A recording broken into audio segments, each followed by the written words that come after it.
नमस्कार, आप देख रहे हैं के न्यूज इंडिया का खास कार्यक्रम देवभूमि का दंगल और मैं हूं आपके साथ गरिमा वाजपेयी। आज देवभूमि के दंगल में हम बात करेंगे हाईकोर्ट सख्त खिसकता जोशीमठ को लेकर।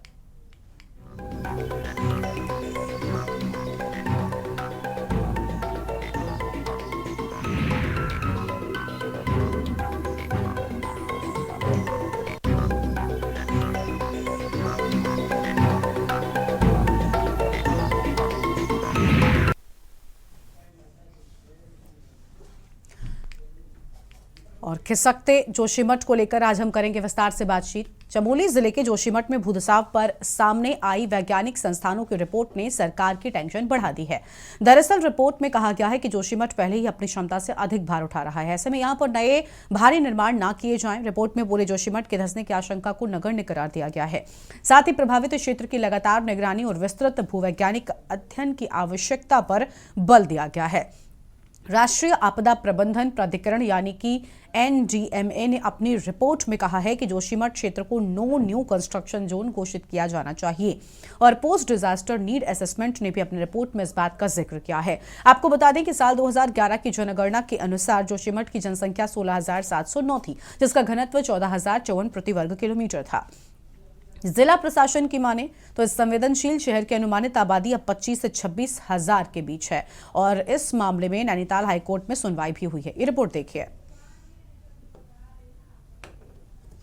चमोली जिले के जोशीमठ में भूधसाव पर सामने आई वैज्ञानिक संस्थानों की रिपोर्ट ने सरकार की टेंशन बढ़ा दी है। दरअसल रिपोर्ट में कहा गया है कि जोशीमठ पहले ही अपनी क्षमता से अधिक भार उठा रहा है। ऐसे में यहाँ नए भारी निर्माण न किए जाएं। रिपोर्ट में पूरे जोशीमठ के धंसने की आशंका को नगण्य करार दिया गया है। साथ ही प्रभावित क्षेत्र की लगातार निगरानी और विस्तृत भूवैज्ञानिक अध्ययन की आवश्यकता पर बल दिया गया है। बता दें कि राष्ट्रीय आपदा प्रबंधन प्राधिकरण यानी कि एनडीएमए ने अपनी रिपोर्ट में कहा कि जोशीमठ क्षेत्र को नो न्यू कंस्ट्रक्शन जोन घोषित किया जाना चाहिए। पोस्ट डिजास्टर नीड असेसमेंट ने भी अपनी रिपोर्ट में इस बात का जिक्र किया है। आपको बता दें कि साल 2011 की जनगणना के अनुसार जोशीमठ की जनसंख्या 16,709 थी, जिसका घनत्व 14,054 प्रति वर्ग किलोमीटर था। जिला प्रशासन के अनुसार इस संवेदनशील शहर की अनुमानित आबादी अब 25 से 26 हजार के बीच है। वहीं सचिव आपदा प्रबंधन डॉक्टर रंजीत सिन्हा का कहना है कि रिपोर्ट का अध्ययन किया जा रहा है, जबकि सत्ता पक्ष और विपक्ष इस रिपोर्ट के सामने आने के बाद आमने सामने आ गए हैं। हुई थी 8 संस्थान जो भारत सरकार के हैं महत्वपूर्ण, जो कि लैंडस्लाइड या सब्सिडेंस में अपना काम करते हैं, उन सब से जांच कराई गई थी। जांच के बाद जो रिपोर्ट आई उसका अध्ययन किया गया। अभी भी परीक्षण चल रहा है, अध्ययन चल रहा है और उन अध्ययन में जो एक समरी जो उनका कंक्लूजन था उसके आधार पर ही हमारी पीडीए हुई थी, पोस्ट डिजास्टर नीड असेसमेंट, और उसकी रिपोर्ट भारत सरकार को प्रेषित की जा चुकी है।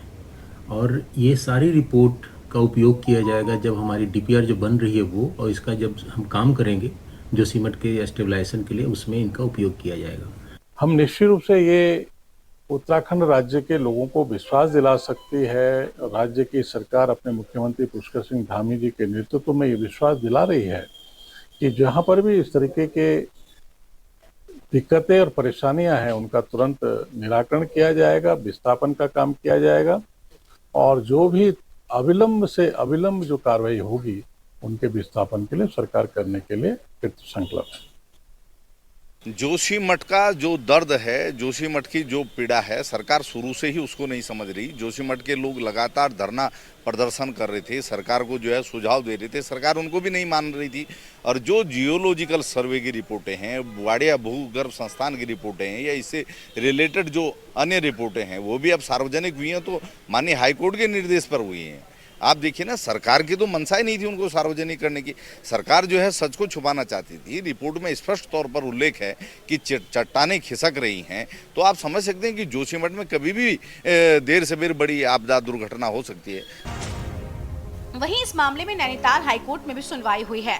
कोर्ट ने जोशीमठ में हो रही लगातार भूधसाव को लेकर पीसी तिवारी की जनहित याचिका पर सुनवाई करते हुए कोर्ट की खंडपीठ ने याचिकाकर्ता व एनटीपीसी से ब्लास्टिंग व निर्माण की समस्या को लेकर एनडीएमए को वहां जाने के निर्देश दिए। एनडीएमए उस पर सुनवाई करके अपना सुझाव सरकार को देगी, सरकार उसको कोर्ट में पेश करे। मामले की सुनवाई के लिए 9 नवम्बर की तिथि नियत है। वहीं एनटीपीसी की तरफ से प्रार्थना पत्र देकर कहा गया है कि उन्हें जोशीमठ में निर्माण कार्य व ब्लास्ट करने की अनुमति दी जाए, क्योंकि उनकी परियोजना जोशीमठ से 15 किलोमीटर दूर है। इसका विरोध करते हुए याचिकाकर्ता ने कहा कि इनकी परियोजना 1.5 किलोमीटर दूर है, इसलिए उन्हें ब्लास्ट करने की अनुमति नहीं दी जा सकती, जिस पर कोर्ट ने दोनों से NDMA के पास जाने को कहा है। आपको बता दें कि अल्मोड़ा निवासी उत्तराखंड परिवर्तन पार्टी और चिपको आंदोलन के सदस्य पीसी तिवारी ने 2021 में जनहित याचिका दायर कर कहा था कि राज्य सरकार के पास आपदा से निपटने की सभी तैयारियां पूरी हैं और सरकार के पास अब तक कोई ऐसा सिस्टम नहीं है जो आपदा आने से पहले उसकी सूचना दे। कि आज जो सुनवाई थी वो एक इंटरिम रिलीफ एप्लीकेशन पे थी जो NTPC ने फाइल करी थी, और बहुत शॉकिंगली NTPC ने उस एप्लीकेशन में ब्लास्टिंग की परमिशन मांगी है, कंस्ट्रक्शन की परमिशन मांगी है। पिछली सुनवाई में मल्टीपल रिपोर्ट्स कोर्ट के सामने आई थी और NTPC कहीं ना कहीं कोर्ट को ये भी बोल रही थी कि हमारा नाम नहीं है, मिसलीड कर रही थी। तो कोर्ट ने ये बोला कि ये सारे जो डिसीजन हैं वो सरकार लेगी, ये हम नहीं ले सकते, क्योंकि एक रिकॉल एप्लीकेशन जो सरकार ने पास करी थी उसके पैरा 15 में सरकार ने बोला है कि हमने सारे कंस्ट्रक्शन, भले ही वो प्राइवेट हो या स्टेट कंस्ट्रक्शन हो या रोपवे कंस्ट्रक्शन हो, वो हमने बैन कर दिया है। तो इस सब के बाद कोर्ट को ये उचित लगा कि NDMA जो नेशनल लेवल पे डिज़ास्टर मैनेजमेंट अथॉरिटी है वो पिटिशनर और NTPC दोनों को सुने कंस्ट्रक्शन के काम पर। लेकिन इस रिपोर्ट में कई चौंकाने वाले खुलासे भी किए गए हैं, जिसके तहत NDMA ने अपनी रिपोर्ट में सरकार से जोशीमठ क्षेत्र को नो न्यू कंस्ट्रक्शन जोन घोषित किए जाने की मांग की है। इसके साथ ही CBRI ने अपनी रिपोर्ट में जोशीमठ में अंधाधुंध निर्माण पर सवाल उठाए। इसके साथ ही कई महत्वपूर्ण सुझाव भी सरकार को दिए गए हैं। देखना होगा सरकार इस रिपोर्ट पर क्या कार्रवाई करती है। Uttarakhand desk report.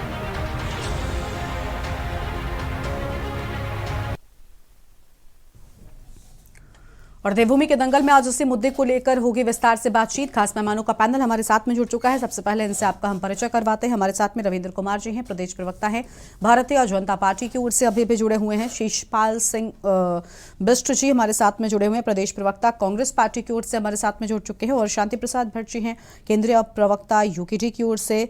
स्निग्धा तिवारी जी हैं, अधिवक्ता हैं हाईकोर्ट की ओर से। आगे और मेहमान हमारे साथ में जुड़ेंगे, याचिकाकर्ता PC तिवारी साहब भी जुड़ेंगे, लेकिन फिलहाल हाईकोर्ट की अधिवक्ता हैं स्निग्धा तिवारी जी, उनके साथ में शुरुआत करते हैं।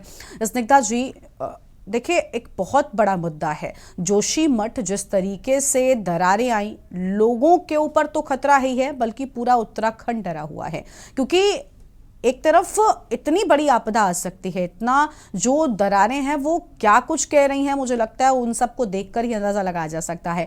दूसरी ओर NTPC से ये कहा जा रहा है कि हमें अनुमति दी जाए क्योंकि दूरी हमारी 15 किलोमीटर है, जबकि कुछ लोग कह रहे हैं कि सिर्फ 1.5 किलोमीटर है, ऐसे में ब्लास्ट की अनुमति नहीं दी जा सकती। क्या किया जाए, क्योंकि जोशीमठ को इस तरीके से हम अपनी आंखों के सामने बर्बाद होते दरकते नहीं देख सकते। जी बहुत बहुत धन्यवाद आपका सवाल के लिए। देखिए, जब ये याचिका दायर हुई थी तब 7 फरवरी 2021 का एक बहुत बड़ी हादसा हुआ था जिसमें 2004 लोगों ने अपनी जानें गंवाई। तो उसके बाद एक फैक्ट फाइंडिंग की गई जोशीमठ इलाके में, जिसमें वहाँ के सभी लोग उस फैक्ट फाइंडिंग में शामिल थे जो काफ़ी एक्टिव थे। और ये देखा गया कि ये जो हाइड्रो पावर प्रोजेक्ट्स हैं, ये जो हाइड्रो पावर प्रोजेक्ट्स की बात है, ये मैं इस याचिका में मैं पहली इंसान नहीं हूँ जो कर रही है। इस कोर्ट में भी पहले एक याचिका आई, और जब केदारनाथ की त्रासदी हुई थी तो 2013 में जब रवि चोपड़ा कमेटी बनी थी, इवन देन सुप्रीम कोर्ट में ये बात आई थी हाइड्रो पावर प्रोजेक्ट को लेके। जब ये घटना घटित हुई तो हमें समझ में आया कि अर्ली वार्निंग सिस्टम है नहीं, रिहैबिलिटेशन स्कीम मतलब इतनी प्रॉम्प्ट नहीं दिख रही थी, या लोगों को निकालने की उस टाइम पे इतनी बुरी हालत थी कि डेड बॉडीज निकल रही थी, सब हो रहा था। और उसी टाइम से उस डिजास्टर का इम्पैक्ट ऐसा था कि जब मैं भी यात्रा में थी, जो PC तिवारी जी हैं जो याचिका करता है हमारे पिटीशन की, वो भी यात्रा थे, हमें न्यूज आने लग गई थी रेनी गांव से कि हमारे वहाँ दरारें पड़ गई हैं। दरारें केवल जोशीमठ में नहीं है, इसलिए जब हमने इंटरवेंशन एप्लीकेशन फाइल करी जनवरी में, हमने वो तब फाइल करी जब रैपिड सब्सिडेंस होने लगा, मतलब जब बहुत तेज सब्सिडेंस होने लगा, सब जगह प्रचार होने लगा। लेकिन जो दरारें हैं वो तपोवन में भी हैं, वो रेनी में भी हैं, वो जोशीमठ के आसपास सभी जगह पे है। अब NTPC का ये कहना है कि हम 15 किलोमीटर दूर हैं जोशीमठ शहर से, लेकिन ये तो बहुत ही गलत स्टेटमेंट है। जो उनका एफिडेविट है, जो उन्होंने कोर्ट के सामने एफिडेविट डाला है, उसमें वो 15 किलोमीटर दूर है की बात नहीं करते। उसमें वो काफी बोलते हैं कि ये 15 किलोमीटर दूर नहीं है, उसमें 1.2 किलोमीटर भी दिखा रहे हैं। जो ये जीएसआई की रिपोर्ट है, इवन जीएसआई की रिपोर्ट में ये जो मैप बना है वो उसमें ये दिखा रहे हैं कि जोशीमठ शहर ऊपर है और नीचे से इन लोगों की टनल जाने की तैयारी है। अब 15 किलोमीटर दूर क्या है? 15 किलोमीटर दूर इनका रिजर्वायर हो सकता है जो तपोवन के पास है, जहां जो आपदाग्रस्त हुआ था 7 फरवरी की आपदा में। लेकिन उसके बाद जब एक हाइड्रो पावर प्रोजेक्ट का पार्ट, क्या उसकी टनल नहीं है? मेरा सवाल एनटीपीसी से ये था और मैं अभी भी ये बोल रही हूँ कि एक हाइड्रो पावर प्रोजेक्ट के पास उसकी टनल भी होगी। तो रिजर्वायर अगर आपका ऊपर तपोवन में है, फिर आप डाउनस्ट्रीम नदी में जब आ रहे हैं और आप अपना टनल पहाड़ के नीचे से ले जा रहे हैं, अब उस टनल की एग्जैक्ट पोजिशनिंग के लिए क्या कौन कौन से इंस्टीट्यूट्स ने क्या बोला, क्या कोई स्टडी हुई पर्टिकुलरली एनटीपीसी के प्रोजेक्ट को लेके या हाइड्रो पावर प्रोजेक्ट को लेके? हमारे पास 8 इंस्टीट्यूट्स की रिपोर्ट है, हमारे पास एनडीएमए की पूरी एक एनालिसिस रिपोर्ट है, लेकिन कहाँ वो डैम्स की बात करती है? आपका जो टर्म्स ऑफ रेफरेंस आपने साइंटिस्ट को दिया उसमें आपने क्या बोला? कुछ भी नहीं बोला। आपने उनका मैंडेट इतना लिमिटेड रखा कि वो उस मैंडेट के बाहर काम ही नहीं कर पाए।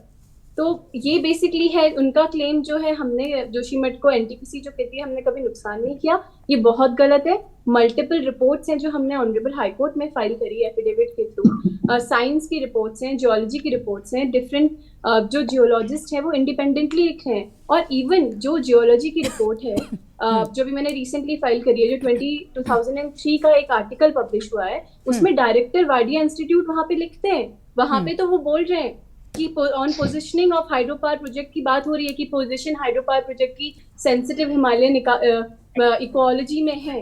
लेकिन जब हमारी वाडिया इंस्टीट्यूट की रिपोर्ट आती है उसमें आप कुछ नहीं कहते, उसमें आप उसको टच अपॉन ही नहीं करते। तो देखिए बहुत मुद्दे हैं, जैसे जैसे आपकी डिबेट आगे बढ़ेगी मैं कुछ और चीजें शेयर कर पाऊंगी कोर्ट की बहस से या एफिडेविट से, तो मैं आपको बिल्कुल बिल्कुल आपके पास लौटेंगे। अब रविंद्र जी के पास जाएंगे। रविंद्र जी, हाईकोर्ट में सुनवाई, लेकिन एनडीएमए को आदेश दिया गया है। अब सरकार की ओर से क्या कदम उठाया जा सकता है, क्योंकि सरकार के मंशा पर भी सवाल उठने लगे हैं। अभी देखिए बड़ी अहम बात है कहीं कि सिर्फ जोशीमठ नहीं दरक रहा है, बल्कि आसपास के जो बाकी के भी क्षेत्र हैं उनमें भी दरारें देखने को मिली हैं, तपोवन में भी। ऐसे में ब्लास्ट की परमिशन भला कैसे मिल सकती है जब नो कंस्ट्रक्शन जोन घोषित किए जाने की बात एक तरफ हो रही है, दूसरी ओर ब्लास्ट। अब आप समझ सकते हैं कि मतलब पहले ही जितनी आबादी होनी चाहिए उससे ज्यादा आबादी वहां पर बस चुकी है।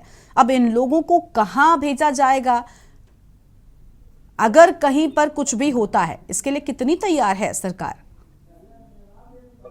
देखिए गरिमा जी, स्निग्धा तिवारी जी एक याचिका करता है इसको लेके और युवा अधिवक्ता हैं, बहुत अच्छे से इन्होंने अपने पक्ष को रखा जिस प्रकार से।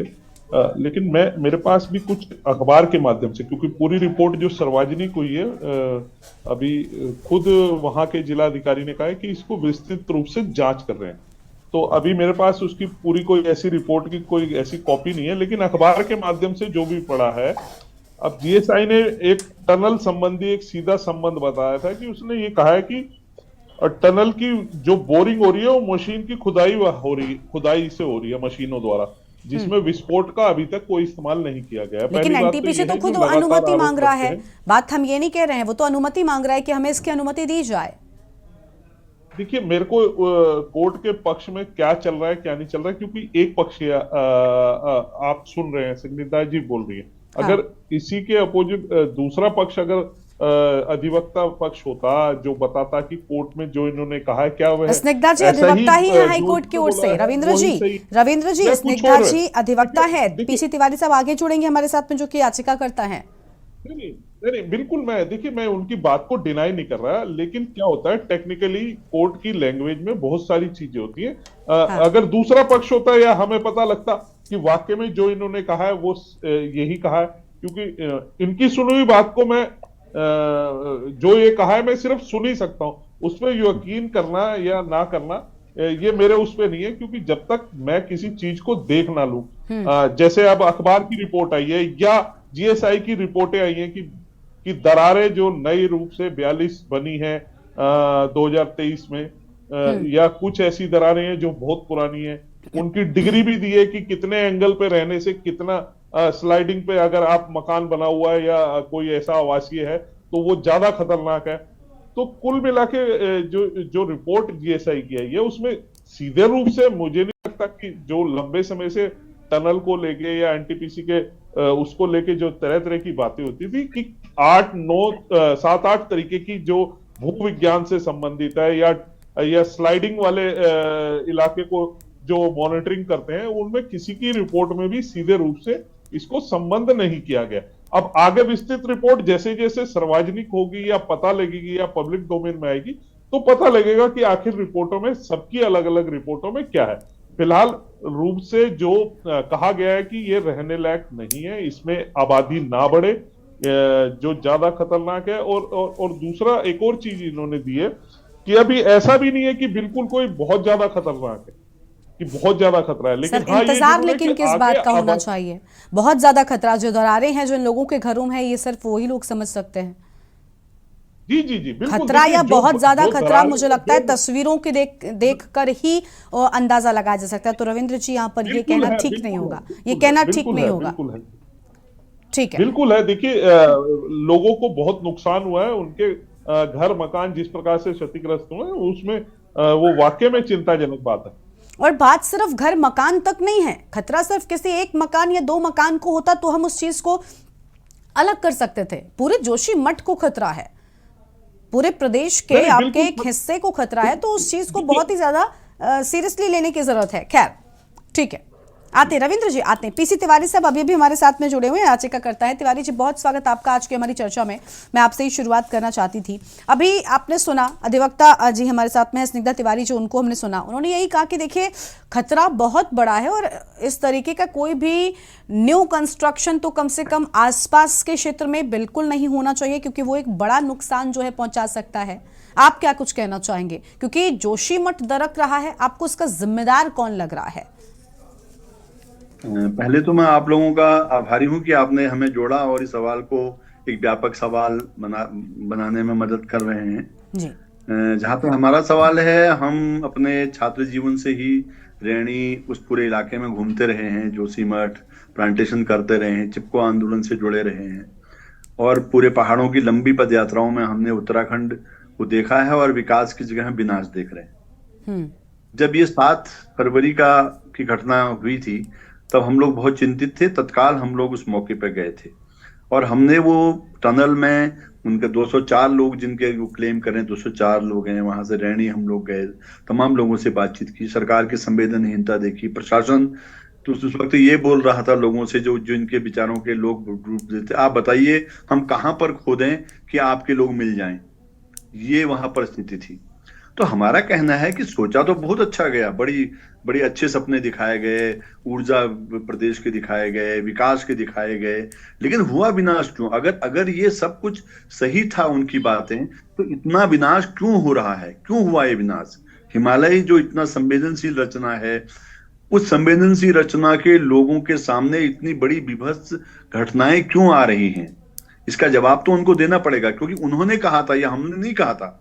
हम लोग तो शुरू से ये कह रहे थे, यहाँ की जनता, यहाँ के वो तमाम साथी लोग कह रहे थे कि विकास का आपका मॉडल गलत है।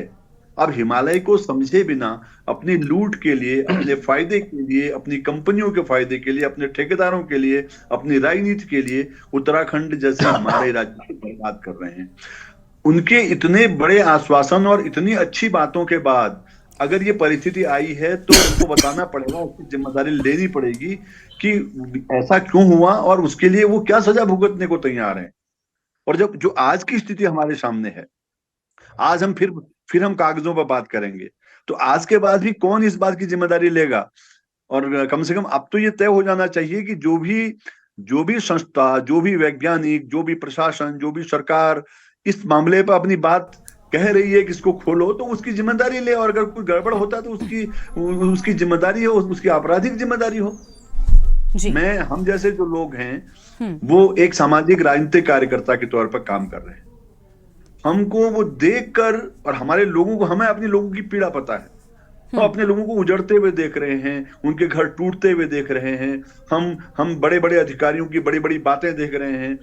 जब इस तरह बात होती, मुझे याद है कि जब ये 7 तारीख का वो मामला हुआ था तो उस वक्त एक मुख्यमंत्री साहब थे, उन्होंने जाते ही ये कहा था कि अब लोग इस बात पर विवाद करना शुरू कर देंगे।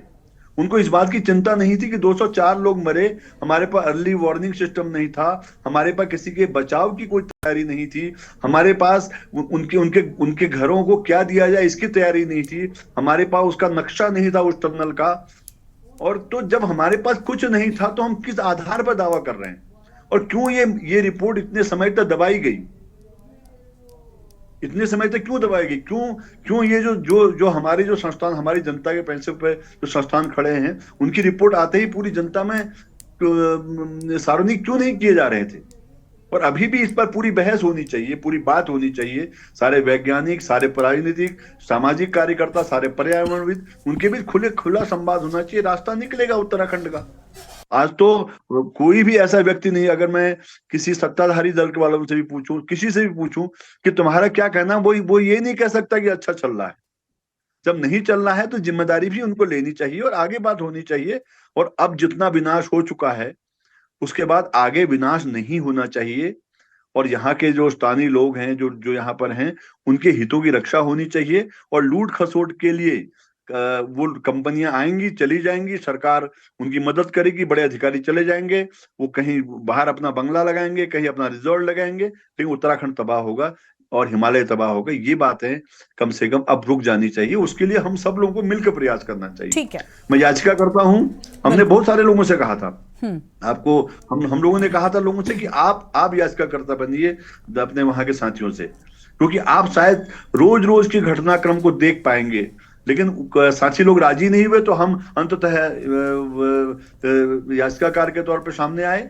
हम लोगों ने कोशिश की, हमारे टीम ने, हमारे एडवोकेट्स की टीम ने, हमारे तमाम साथियों का संपर्क हुआ, एक आदमी जो उत्तराखंड के लिए काम कर रहा था, जो उत्तराखंड में वैज्ञानिक के तौर पर काम कर रहे थे, अपनी बातों को सार्वजनिक, उन सबके साथ डायलॉग होने के बाद ये आया है। एक सामूहिक प्रयास है, मेरा कोई व्यक्तिगत मामला नहीं है। बिल्कुल, और ये पूरे जोशीमठ के लिए है, क्योंकि जो हालात जोशीमठ में हो रहे हैं उनको देखते हुए और एक बेहतर जीवन के आधार तहां तक ले जाना पड़ेगा। बिल्कुल बिल्कुल पीसी साहब, और देखिए आम लोगों के जीवन के लिए ये बहुत जरूरी भी है, क्योंकि जिस तरीके से उत्तराखंड के जोशीमठ में ये हालात बढ़ते जा रहे हैं, इनको देखते हुए अगर अहम कदम जल्द से जल्द नहीं उठाए गए तो ऐसी समस्या आने वाले वक्त में अन्य जगहों पर भी देखने को मिलेगी, जो काफी ज्यादा परेशान कर देने वाली होगी। हम खिसकते जोशीमठ को लेकर लगातार बात करें, क्योंकि अब हाईकोर्ट भी सबको लेकर सख्त हो गया है।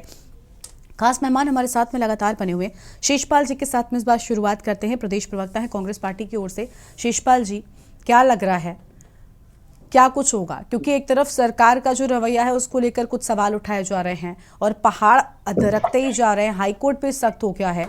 ऐसे में कोई भी कंस्ट्रक्शन जो है वो नहीं होना चाहिए, ये बात बिल्कुल साफ कर दी गई है। बावजूद इसके परमिशन मांगने का मतलब क्या बनता है? देखिए गरिमा जी, क्या होगा ये तो साफ है। आप देखिए, जैसे ही माननीय हाई कोर्ट के निर्देश पर वाडिया भूगर्भ संस्थान हो, जियोलॉजिकल सर्वे हो, या इससे रिलेटेड अन्य एजेंसियों की रिपोर्ट सार्वजनिक हुई है, ये अभी तक इस पे कुंडली मार के क्यों बैठे हुए थे? आपने देखा जब पहले जियोलॉजिकल सर्वे की रिपोर्ट वेबसाइट पे आई थी तो उसको हटवाने का काम किसने किया? आप क्या छुपाना चाह रहे थे? तो और जैसे ही ये रिपोर्ट आई है, सरकार अपनी तरफ से इनकी इंटरप्रिटेशन कर रही है। ये देखिए ना, अपनी मनमानी व्याख्या आप करने का काम करें। आप जोशीमठ बचाओ, जो आपदा बचाओ, जो बचाओ संघर्ष समिति है वहां पर, जो लंबे समय से संघर्ष कर रही है, जोशीमठ के लोगों के सुख दुख में खड़ी है, आप उनके साथ वार्ता क्यों नहीं करते? आप जोशीमठ के लोगों के साथ, जोशीमठ के जनप्रतिनिधियों के साथ बैठकर इसका समाधान क्यों निकालते? सरकार कह रही है कि नहीं साहब, यहाँ पर अभी कोई इस प्रकार की जरूरत नहीं है पुनर्वास की। जो देखिए, सरकार की रिपोर्ट कह रही है कि 868 भवनों में दरारें हैं और उनके अधिकारी कह रहे हैं 181 भवन असुरक्षित हैं। अरे भाई, जब 868 भवनों में दरारें हैं तो आप इसकी व्यापकता को समझते हैं? इसका मतलब पूरा जोशीमठ जो है आज खतरे की जद में, और जो खतरे की जद में नहीं वो भविष्य में खतरे की जद में आ जाएंगे। तो आप उसकी गंभीरता को, संवेदनशीलता को नहीं समझते। रिपोर्टें कह रही कि चट्टानों के खिसकने से जो है ये स्थिति आई, भवनों में दरारें आई। जो वहां पर प्राकृतिक जल स्रोत थे जोशीमठ के अंदर, उन्होंने अपने रूट बदल लिए हैं। तो ये ऐसे ही तो नहीं हुआ होगा ना गरिमा जी। देखिए, आप इसको, ये भूगर्भीय हलचल को समझिए, और जोशीमठ की जनता इसका बड़ा कारण एनटीपीसी की जो टनल वहां पर आ रही है उसको मान रही है, एनटीपीसी को मान रही है, हेलंग बाईपास का जो निर्माण हो रहा है उसको मान रही है। सरकार क्यों भाई जिद पर अड़ी हुई है कि हमने जो है इसको नहीं रोकना है, जब लोग नहीं चाहते कि ये काम वहां हो? जो है रैणी की जब आपदा आई थी आपको तो उसी समय चीज जाना चाहिए था। और जैसे स्निग्धा जी कह रही थी कि तपोवन तक दरारें हैं, आसपास के अन्य क्षेत्रों में भी दरारें, ये तो बिल्कुल कड़वा सच है। तो सरकार इसको स्वीकार क्यों नहीं कर रही? आप लोगों की जान के साथ खेलना क्यों चाहते हैं? आपको मैं याद दिला दूं, सरकार को साहस दिखाना चाहिए। जब पलेरी, नागपाला और मनेरी भाली और जो 3 जल विद्युत परियोजनाएं थी, देश की महत्वाकांक्षा की परियोजनाएं थी, बड़ी भारी परियोजना थी, राज्य हित की भी थी। तो आप देखिए जब जनता का भारी विरोध हुआ तो यूपीए की सरकार ने कोई समय नहीं लगाया उनको बंद करने में। और जो उनके नुकसान हो गया था, जो गड्ढे थे वहां पर, जो टनलें बन गई थी, उनको भरने के लिए भी 400 करोड़ रुपया अलग से दिया उत्तराखंड सरकार को। तो आप बताइए ना, सरकार को जनहित में ये फैसले लेने पड़ते हैं भाई। किस चीज की जीत है आप बताएं? लोगों की जान से ज्यादा जोशीमठ की पौराणिकता के बारे में सरकार जानती ही होगी, जोशीमठ की ऐतिहासिकता के बारे में भी सरकार जानती ही होगी। ये हमारे राष्ट्रीय महत्व का शहर है, सीमांत क्षेत्र है हमारा। और अगर हम वहां पर लोगों की जान माल से खेल रहे हैं, अगर हम रिपोर्टों की मनमानी व्याख्या केवल जो है, बिल्कुल देखिए, विपक्षों ने पहले भी कहा था कि जितना विकास के लिए जो यहाँ पर न्यू कंस्ट्रक्शन हुआ है, निराशाजनक और कुछ नहीं हो सकता। ठीक है, विपक्षों की ओर से पहले भी ये बात कही गई थी कि जो न्यू कंस्ट्रक्शन हो रहा है इसके चलते बड़ी समस्याएं आ रही हैं। यूकेडी के प्रवक्ता, ठीक है, आपके पास आते हैं शेषपाल जी। शांति प्रसाद भट्ट जी का रुख कर लेते हैं। शांति प्रसाद जी, आपने सभी को सुना, क्या लग रहा है, क्या ये जो स्मार्ट सिटी के नाम पर या स्मार्ट प्रदेश के नाम पर जिस तरीके से चीजें हो रही हैं, नए नए बाईपास हों या फिर नेशनल हाईवेज हों, या जो टनल को लेकर बात हो रही है, ये जोशीमठ की स्थिति आखिर ऐसी हुई कैसे? सबसे पहले तो इस पर भी बात करना बहुत जरूरी हो जाता है। देखिए गरिमा जी, जबरन विकास मानव जाति के लिए बहुत बड़ा खतरा बन चुका है और अब इस पर खुली डिबेट भी शुरू हो चुकी है। आपका जो आज का टाइटल है वो बहुत ही शानदार है, जनता इस बात को देख भी रही है और समझ भी रही है। हाई कोर्ट सख्त, दरकता जोशीमठ। मैं थोड़ा सा आपका ध्यान आकर्षित करना चाहूंगा कि केदारनाथ में जो आपदा आई थी उसमें भूगर्भ वैज्ञानिकों का कहना था कि हिमालय के बर्फीला इलाका जो है पिघला है, झील बनी, उसके बाद आपदा आई। ऐसे ही उत्तराखंड के अंदर रैनी की जो आपदा वो कृत्रिम आपदा थी, उसमें CBRI की रिपोर्ट, भूगर्भ वैज्ञानिकों की रिपोर्ट, वाडिया इंस्टीट्यूट की रिपोर्ट चीख चीख कर कह रही थी कि ये कच्चे पहाड़ हैं, यहाँ दरकना स्वाभाविक है, यदि ब्लास्टिंग होगी, सुरंगें बनेंगी तो आपदा आने का जो है हमेशा खतरा बना रहेगा। आपदा आ गई। अब केंद्र की जो एजेंसी है डिजास्टर मैनेजमेंट, वो भी अपनी रिपोर्ट में कह रहे हैं कि उत्तराखंड के जोशीमठ के लिए खतरा है।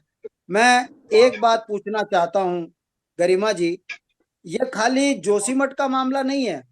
आप ऋषिकेश के लगा हुआ नरेंद्र नगर है, 82 के कई गांव जो हैं दरक गए। रिपोर्ट कहती है कि सुरंग जब बनी, ब्लास्टिंग हुई तो गांव के गांव दरक गए। और ये पूरा आप देवप्रयाग तक चले जाएं, श्रीनगर तक, चौरास तक, इस तरह की घटनाएं हो रही हैं। यमकेश्वर में भी इस तरह की घटनाएं हो रही है। ये बात मैं आपके सामने क्यों कह रहा हूं? देखिए सरकार की कामयाबी कितनी शानदार है कि अभी आप ही के चैनल पर जो सचिव हैं वो ये कह रहे हैं कि अभी अध्ययन किया जा रहा है। आदमी 400 मर गए।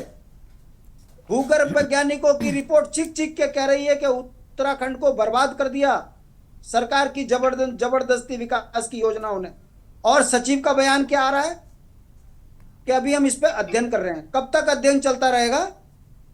ये बताता है कि सरकार सरकारी एजेंसियों का किस तरीके से माखौल बनाकर जबरन विकास से जनता को की जान को खतरे में डाल रहे हैं। अब आ जाइए जोशीमठ में। ये हम नहीं कह रहे, आप ही की रिपोर्ट यहाँ पर बता रही है कि जोशीमठ की जो क्षमता 16,000 की थी, आज 25,000 वहां जनसंख्या बन गई। और सबसे बड़ी बात, 2 कमरों का मकान, उसमें 10 फुट का गड्ढा खोद दिया और उस गड्ढे से पानी रिस के, पानी नाली का रिस कर जो है नीचे मिट्टी जो है थोड़ा पोली हुई, उसके बाद वो दरकन हो गया। मारवाड़ी का जो पूरी बेल्ट है जोशीमठ की, हमारे स्थानीय वहाँ के जो लोग हैं, एक राकेश सती जी, उनसे मैंने इस पर चर्चा करी थी, तो उन्होंने कहा कि भट्ट जी इतना बड़ा खतरा हो गया है कि यदि कभी जरा सा भूकंप आ गया तो पूरा मारवाड़ी वाला क्षेत्र एक पूरा जमीन पे आ जाएगा, यानी कि आधी आबादी जोशीमठ की खत्म हो जाएगी। इतना कुछ होने के बाद 800-900 मकानों में दरार आने के बाद सरकार का चीख चीख के कहना हमने इनको पीपल कोटी में विस्थापित कर देना है। मैं पूछना चाहता हूं, किसी को विस्थापित किया? मुख्यमंत्री जी का यह कहना है कि थोड़ी सी आफत में ये तो विपक्ष के लोग हल्ला मचा रहे हैं फालतू, कोई घटना नहीं हुई ज्यादा बड़ी। मैं आपके सामने इसलिए कह रहा हूं, शुक्र है कि कोई घटना ना हो, हम भी यही चाहते हैं कि किसी प्रकार की कोई घटना ना हो। मैं बात खत्म कर रहा हूं गरिमा। उत्तराखंड के अंदर जो वाडिया इंस्टीट्यूट है, इनका जो है एक टीम हमेशा केदारनाथ के ऊपर बर्फ में रहती है 24 घंटे।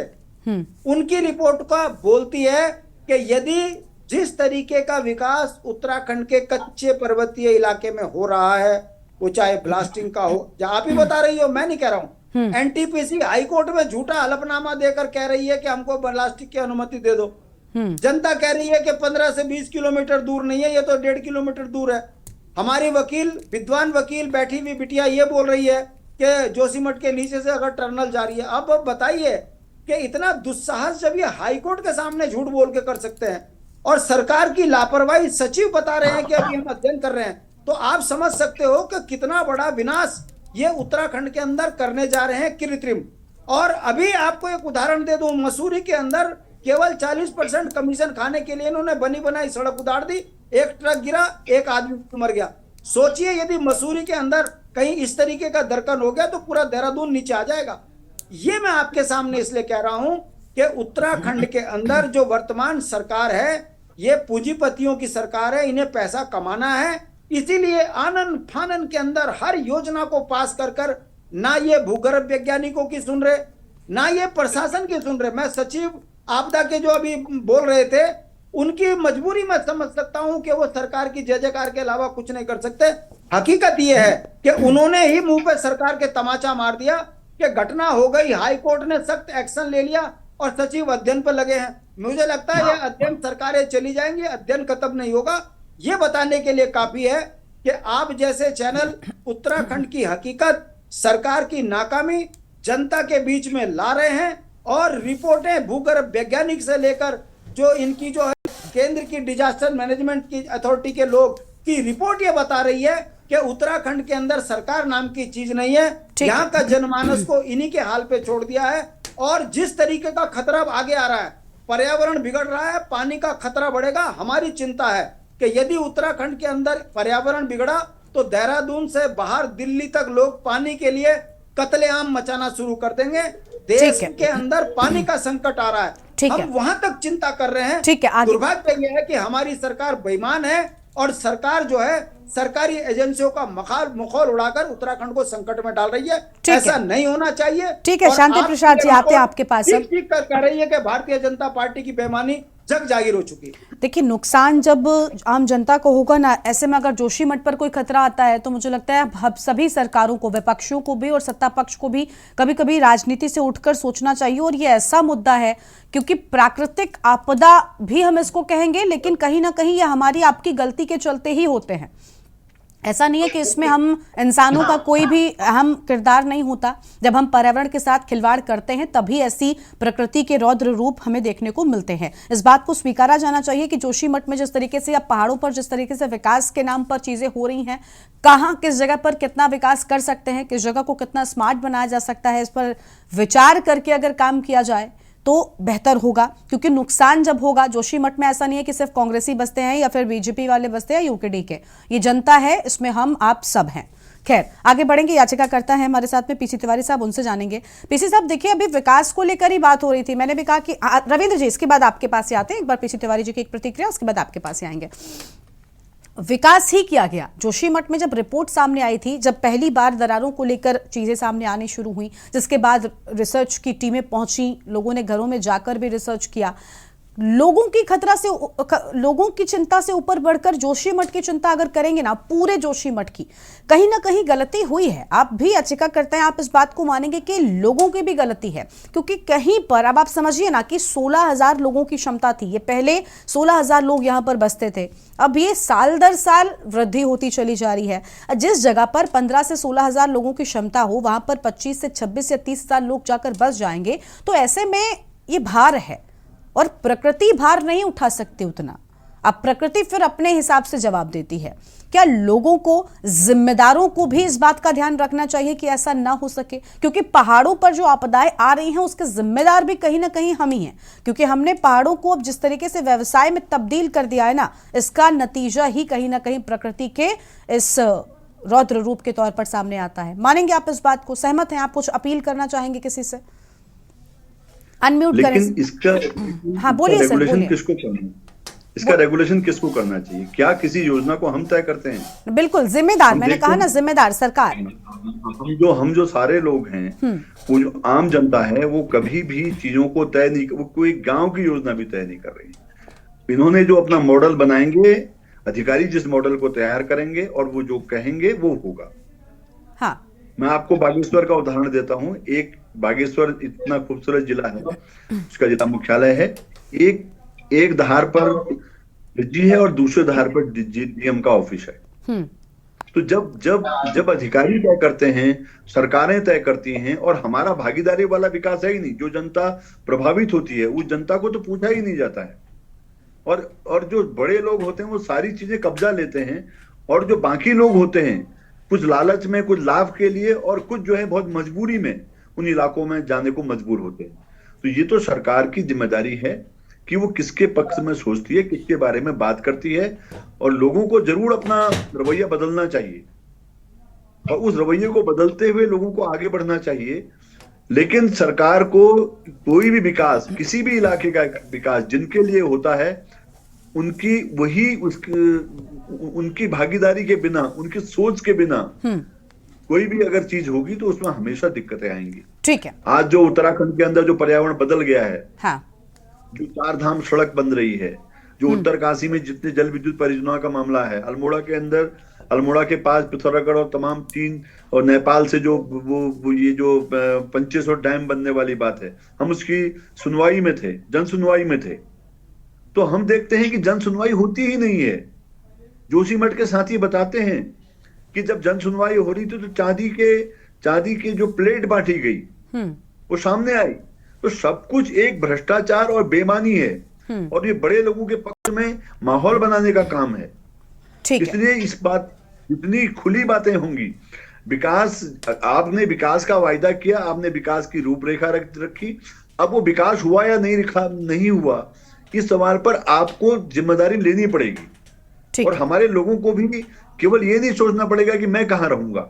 हम देखते हैं नदी के किनारे आदमी हैं, गधेरे के पास में आदमी को रहने पड़ रहा है। मैंने पूरे शहर के शहर देखे हैं जो बड़े लोगों ने कब्जा लिए हैं, उनके सैकड़ों घर वहां पर हैं, पूरी जमीनें कब्जा ली गई हैं, पहाड़ की खेती की सारी जमीनें कब्जा ली गई, और भाजपा सरकार ने उसमें जो है कानून बनाया। तो लोग रहेंगे कहाँ? हम नैनीताल की लड़ाई लड़ रहे थे, ठीक है, उस पर भी हमारी याचिका हाईकोर्ट के अंदर है। वहां पर भी पूरी जमीनें आप जिंदल को देते हैं। दिल्ली का एक अधिकारी जो है यहाँ पर टाटा काटा में है, जो वहां पर गृह विभाग का अधिकारी है। अभी प्रदेश प्रवक्ता है बीजेपी से, उनसे ही जवाब ले लेते हैं। पीसी साहब जवाब लेते हैं, वो सत्ता पक्ष से प्रवक्ता है। आज तक उसकी 4 जिलाधिकारियों ने उसकी जमीन को खाली करने की बात कही है। हाँ, आशीष पाल जी उसके बाद आपके पास आएंगे। उसने हाईकोर्ट जज साहब को नहीं छोड़ा, उसने एसपी को नहीं छोड़ा। हम तो खैर उसके खिलाफ शिकायत करते थे, तो हमारे खिलाफ तो हजारों शिकायतें हैं। तो हम ये कहते हैं कि आप गरीब के घर पे रेलवे स्टेशन के बगल में आप अतिक्रमण हटाते हैं। आप डांडा कांडा के एबी प्रेमनाथ का अतिक्रमण क्यों नहीं हटा दे, जिसपे तमाम वहां बुलडोजर क्यों नहीं चलता? ठीक है, ये सवाल लोगों को पूछना पड़ेगा। रविंद्र जी, कई सारे सवाल हैं। रविंद्र जी, आप कुछ कहना चाह रहे थे? जी गरिमा जी, मुझे लगता है कि मुझे थोड़ा सा बिना इंटरप्ट किए आप मुझे समय देंगे, क्योंकि बहुत सारे सवाल सभी लोगों ने खड़े किए। ठीक है, जल्दी से इसका शीशपाल जी के पास जाएंगे। नहीं, जल्दी नहीं, देखिए मैं ठीक है, आप अपनी बात शुरू तो करिए रविंद्र जी, बोलना पहले शुरू तो करिए। देखिए, कांग्रेस की मंशा तो समझ आती है कि इनके गृह मंत्री ने सदन के अंदर खड़े होकर कहा था कि बॉर्डर एरिया के इलाकों को कभी विकसित ना किया जाए, ये हमारी पॉलिसी का हिस्सा है। देखिए, विभिन्न देश की विभिन्न परियोजनाओं में, चाहे नर्मदा बांध सरोवर योजना हो, तमाम ऐसे याचिकाकर्ताओं को हमने देखा वो किस आइडियोलॉजी के थे, किस तरीके की उनसे मंशा थी। मैं पीसी तिवारी जी को बड़े आराम से धैर्य से सुना। देखिए, ये याचिकाकर्ता भी है, सामाजिक कार्यकर्ता भी था, लेकिन जो इनकी भाषा थी, लूट हो गई, व्यापारियों को दे दिया, ये वही है जो एक नेता कांग्रेस का जो लगातार इस तरीके की बातें उठाता है, उसी को ये आगे बढ़ा रहे। अब इनका कितना इनकी आइडियोलॉजी में विश्वास हो के, देखिए मुझे इंटरप्ट ना, वो याचिका करता है। आप शीशपाल जी को लेकर ये कहें तो हम मानेंगे।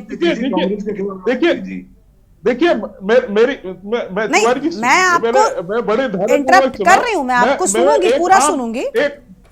मैं एक आम नागरिक के नाते, मेरे को ये ना समझे कि मैं भाजपा का प्रवक्ता होने के नाते बोल रहा हूँ। मुझे जैसा समझ आया मैंने वैसा बोला। देखिए, यही भाषा जो तमाम कई विपक्ष के नेता बोलते हैं कि देखिए कि देश का पैसा ये व्यापारी ले गए, यहाँ पे लूट हो गई, खसूट हो गई। तो ये तमाम ऐसे आरोप जब लगाए जाते हैं तो इसके अंदर कहीं ना कहीं ऐसा लगता है कि कोई ऐसा तो नहीं है कि जानबूझ के कोई ऐसी बात है। अगर लूट है तो उसे साबित करनी चाहिए। अरे ये मामले में कुछ बोलोगे कि नहीं बोलोगे? अरे भैया जो बोला वही तो बोलेंगे, बोल तो रहे। आप जोशीमठ के दर्द सुन बोल नहीं पा रहे हैं। अरे भैया जो बोल रहे हैं वही तो सुनोगे। अरे भैया शीशपाल जी उनको सुनने दीजिए, वो अभी शुरू हुए हैं। अरे नहीं शीशपाल जी, आपकी नहीं है। आप अपने आप में बड़े वैज्ञानिक है, आपका शीशपाल जी, बड़ा वैज्ञानिक।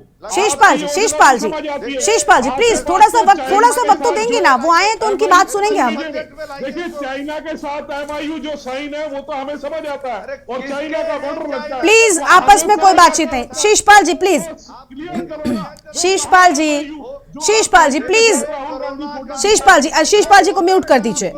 आप कंप्लीट करिए अपनी बात। रविंद्र जी आप कंप्लीट करिए। शीशपाल जी प्लीज शांत हो जाइए, इसके बाद आपके पास आएंगे। प्लीज शीशपाल जी, विषय से बाहर नहीं जाएंगे, हम विषय से बाहर नहीं बात करेंगे, हम सब जोशीमठ पर ही बात कर रहे हैं।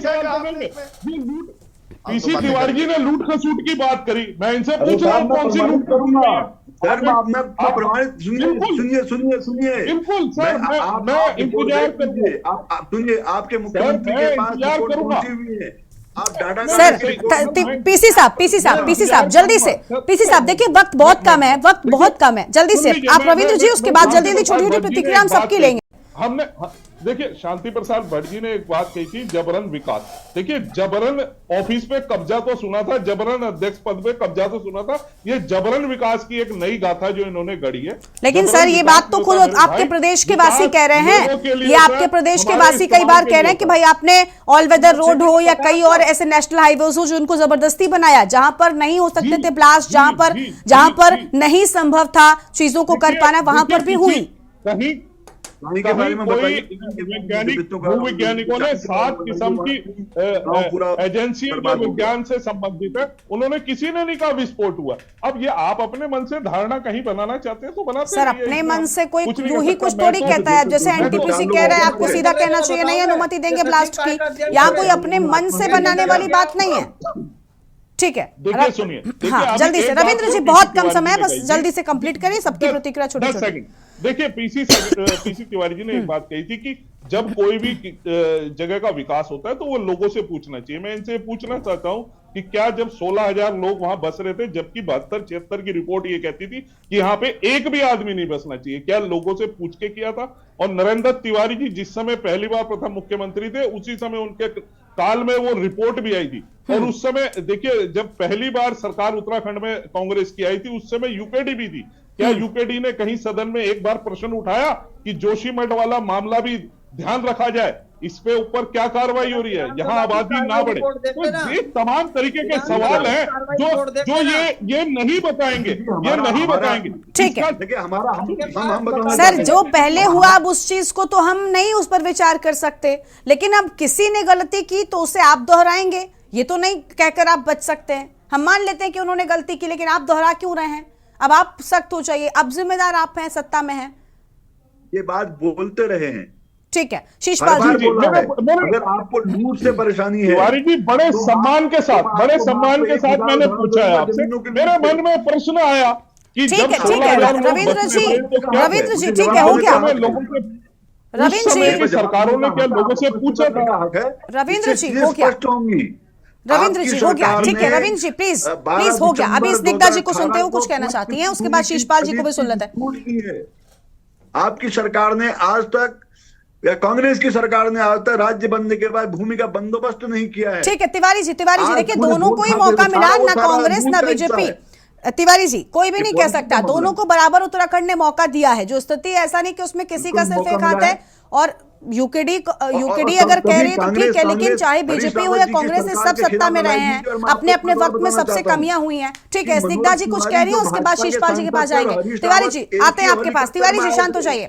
तिवारी जी, स्निग्धा जी आपने सबकी बात सुनी, स्निग्धा जी आपने सबकी बात सुनी, लेकिन असल में सच्चाई आपको क्या नजर आ रही है?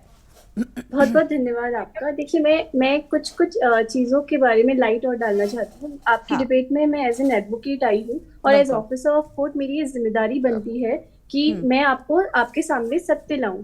तो जब मैंने ब्लास्टिंग की बात कही, जैसे कि अभी एक प्रवक्ता ने पॉइंट आउट किया कि वो ब्लास्टिंग है नहीं है, हम कैसे नहीं बोल सकते, तो मैं बिल्कुल आपको उनके एफिडेविट से बता रही हूँ। जो इंटरिम रिलीफ एप्लीकेशन जिसमें आखिरी दिन पे बहस थी, उसमें एनटीपीसी ने पैरा 9 में अपने पेज नंबर 17 और रनिंग पेज नंबर 148 में बोला है कि हमें हेड रेस टनल जो उनकी फंस गई थी, अब आप याद रखें 2009 में एक टीबीएम फंस गई थी सेलिंग गांव की नीचे।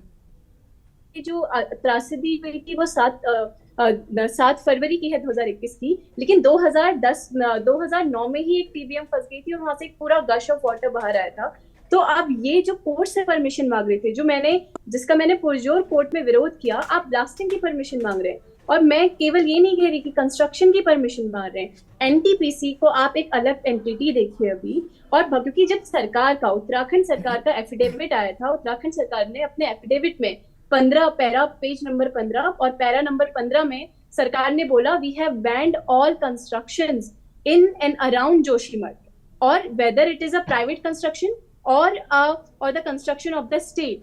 ये जब उत्तराखंड हाई कोर्ट ने चीफ सेक्रेटरी को बोला था कि आप हमारे सामने आइए, क्योंकि सरकार ने एक भी रिपोर्ट, जो भी उन्होंने इतनी रिपोर्ट्स अभी दी हैं, वो पूरी सार्वजनिक नहीं करी थी। तो ऑनरेबल हाई कोर्ट ने चीफ सेक्रेटरी को बोला कि आप हमारे सामने आइए, आपने क्या काम करा है कुछ पता ही नहीं, आपकी सीरियसनेस नहीं है, आप वो ऑर्डर पढ़ ले। उन्होंने ये बोला। जब कोर्ट ने उनको बुलाया तब सरकार ने रिकॉल डाली, और तब सरकार ये सारी रिपोर्ट्स कोर्ट के पास बंद लिफाफे में लेके आई, और कोर्ट ने इनसे बोला कि बंद लिफाफे में रिपोर्ट लाने का क्या मतलब है, आप रिपोर्ट सार्वजनिक करिए। रिपोर्ट सबके लिए है, और रिपोर्ट सबके लिए इसलिए भी है क्योंकि इंडिपेंडेंस लोग काम कर रहे हैं। तो जब मैं आज आपके चैनल पे बोल रही हूँ, मैं आपको एफिडेविट से बता रही हूँ, मैं आपको रिपोर्ट से बता रही हूँ। तो बिल्कुल, और देखिए जो आंकड़े आपने बताए, ये आंकड़े बहुत हैं, ये आंकड़े बहुत गलत है। ठीक है, जो बात आपने बताई, और ये बात सिर्फ कह देने भर वाली बातें नहीं है, ये कोर्ट में बात जो हियरिंग होती है उस दौरान चीजें आई हैं। तो ऐसे में इन बातों को डिनाई करना मुझे लगता है बिल्कुल गलत होगा। शीशपाल जी आप कुछ कह रहे थे, जल्दी से बहुत कम शब्द में अपनी प्रतिक्रिया दीजिए। शीशपाल जी देखिए गरिमा जी, भारतीय जनता पार्टी के प्रवक्ता कह रहे थे कि साहब सीमा की सुरक्षा या सीमांत गांवों का, अरे भाई आपकी समझ आती है चाइना से रविंद्र जी प्लीज, रविंद्र जी वक्त बहुत कम है, अभी आपस में नहीं। रविंद्र जी प्लीज, आप प्लीज शांत का काम किया, आपने बोल लिया। चाइना को सबक सिखाने का काम किया, चाइना नहीं। अभी शीशपाल जी आप कह रहे थे कि जोशीमठ पर बात होगी। राष्ट्रपति के साथ शीशपाल जी अभी आपने ही कहा था कि भाई जोशीमठ पर कुछ बोलो, आप ही रविंद्र जी को इस बात को लेकर टोक रहे थे, अब आप ही चाइना पर चले गए। समुद्र के किनारे जो है टहल रहे हैं, समुद्र का आ गए, जोशीमठ में समुद्र का है। रविंद्र जी को म्यूट करिए। शीशपाल जी जोशीमठ में रही है, चाइना का बॉर्डर लगता है। रविंद्र जी प्लीज शांत हो जाइए, रविंद्र जी सुनने दीजिए उनको प्लीज, बहुत कम वक्त है, जल्दी जल्दी से छोटी छोटी प्रतिक्रिया। आप जोशीमठ के लोगों की चिंता नहीं कर रहे हैं, आप समुद्र की बात करें। अरे जोशीमठ में कहां समुद्र आ गया भाई, जो है मुसीबत अरे शीशपाल जी क्या हो गया आपको? के दर्द को क्यों नहीं समझ रहे? ठीक है, आप ठीक है। एनटीपीसी को तो बचाना चाहते हैं, आप हेलन बाईपास को तो बचाना चाहते हैं, अरे हम किसी को नहीं बचाएंगे, हम आपको ठीक है। देखिए रविंद्र जी शीशपाल जी प्लीज शांत हो जाइए, बहुत कम वक्त है। देखिए सवाल ये है कि किसी को भी बचाने की बात हो, सरकार हो या सत्ता पक्ष, जोशीमठ पर कहीं ना कहीं सबसे बढ़कर सोचना चाहिए, क्योंकि अब जोशीमठ जब लगातार दरकता जा रहा है, इसके जिम्मेदार कौन है, ये सवाल अभी भी बरकरार है। और दूसरी ओर आखिर क्यों ऐसा हुआ, क्योंकि अभी भी जिस तरीके से एनटीपीसी अनुमति मांग रही है ब्लास्ट की और उसको लेकर विचार विमर्श चल रहा है, ये गलत है, क्योंकि साफ तौर पर सीधे तौर पर मना होना चाहिए। नो न्यू कंस्ट्रक्शन की बात सामने आ रही है, बावजूद इसके अभी भी कैसे अनुमति मांगने की बात सामने आ रही है। आप सबका बहुत बहुत शुक्रिया हमारे साथ जुड़ने के लिए। तो हाईकोर्ट में सुनवाई और एनडीएमए को आदेश दिए गए हैं, लेकिन आपको बता दें कि जिस तरीके से यहाँ पर अनुमति मांगी जा रही है ब्लास्ट की, ये अगर मिलती है तो बहुत बड़ा खतरा जोशीमठ के लिए हो सकता है।